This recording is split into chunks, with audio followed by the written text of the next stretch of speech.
Cette semaine, à l'émission. Avec le froid polaire, les forces armées canadiennes ouvrent un manège militaire aux sans-abri. Il y a 20 ans, on se souvient de la crise du verglas et de l'opération récupération. Et finalement, on rajoute une couche au dossier de l'imposteur Castonguay. Bienvenue dans la revue.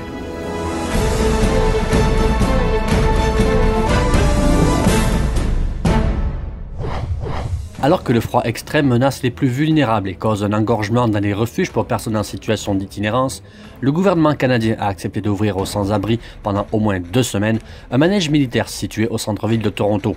Le manège militaire de Moss Park, où plus de 600 soldats s'entraînent à chaque semaine, héberge plusieurs unités de la première réserve de l'armée canadienne. Des milliers de Torontois avaient signé une pétition réclamant l'ouverture aux sans-abri de ce manège militaire situé près d'un centre d'injection supervisé et d'autres refuges pour itinérants. Toronto dispose déjà de 6 haltes chaleur pour les mois d'hiver. La ville a promis de créer 400 nouveaux lits pour les itinérants au cours des prochains mois et de construire de nouvelles installations cette année. Le manège militaire pourrait ajouter une centaine de lits à un réseau déjà sollicité au maximum alors que la demande a augmenté de 30% depuis 1 an. L'ex-otage canadien Joshua Boyle refait parler de lui, mais pas en bien. L'homme de 34 ans fait face à 15 chefs d'accusation, dont 8 pour voie de fait, 2 pour agression sexuelle, 2 pour séquestration et 1 pour avoir poussé une personne à consommer quelque chose de néfaste, c'est-à-dire du trazodone, un puissant composé psychoactif sédatif, anxiolytique et antidépresseur. Après les menaces de Kim Jong-un lors de ses vœux de la nouvelle année, la main qu'il a tendue à Séoul, qu'il a saisie au vol, la comparaison douteuse de la taille du bouton nucléaire de Trump et Kim, finalement le président américain s'est dit prêt à s'entretenir avec le leader nord-coréen alors que la Corée du Nord participera selon toute vraisemblance aux Jeux Olympiques de Pyeongchang en février. Ouf, grosse semaine.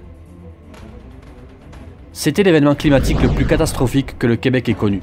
Une pluie verglaçante en quantité phénoménale s'abat sur la province entre le 4 et le 10 janvier 1998, faisant s'effondrer le réseau d'Hydro-Québec et privant des millions de Québécois d'électricité, de services téléphoniques, de chauffage, d'eau courante en plein hiver.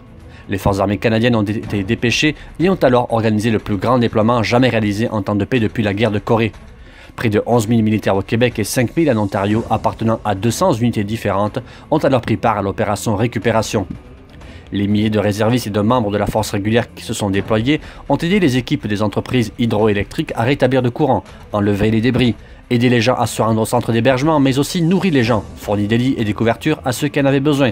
Ils ont visité chaque famille qui n'avait pas quitté leur domicile pour s'assurer que les gens étaient en sécurité. Bravo Zoulou. La mise en vente du livre de Michael Wolff est désormais numéro 1 des ventes aux États-Unis, malgré les tentatives de Donald Trump d'empêcher la sortie de ce brûlot qu'il accuse d'être un tissu de mensonges. Dans cet ouvrage, Steve Bannon dénonce entre autres l'attitude de Donald Trump Jr.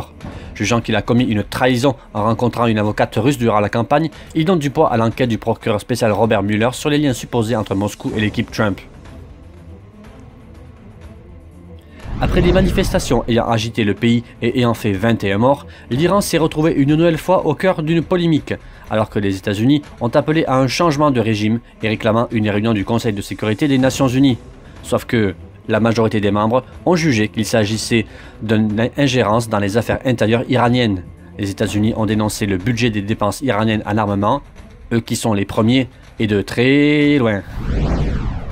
Michel-Éric Castonguay, l'imposteur dénoncé par une organisation de vétérans en décembre dernier, avait poussé l'audace jusqu'à déclarer représenter administrativement un recours collectif visant à déterminer si Revenu Québec devait rembourser de l'impôt provincial payé par les membres des forces canadiennes au Québec alors qu'ils étaient à mission à l'étranger. Pour rappel, l'imposteur révélé par Stolen Valor Canada se disait du grade de major, cornemusier, J3 au Kansofcom, Pathfinder, vétéran d'Afghanistan, notamment. Il avait réussi ainsi à obtenir une cote de sécurité à Ottawa et être un collaborateur d'un ministre conservateur d'alors. Toujours dans la lignée, il avait aussi déclaré à un journal être le représentant administratif d'un recours. Ce recours, pélant contre l'Agence du revenu du Québec, a finalement été rejeté avec départ en cours d'appel le 11 février 2016. Voilà, merci d'avoir regardé cette revue de l'actualité de la semaine du lundi 1er au dimanche 7 janvier 2018. Rendez-vous la semaine prochaine.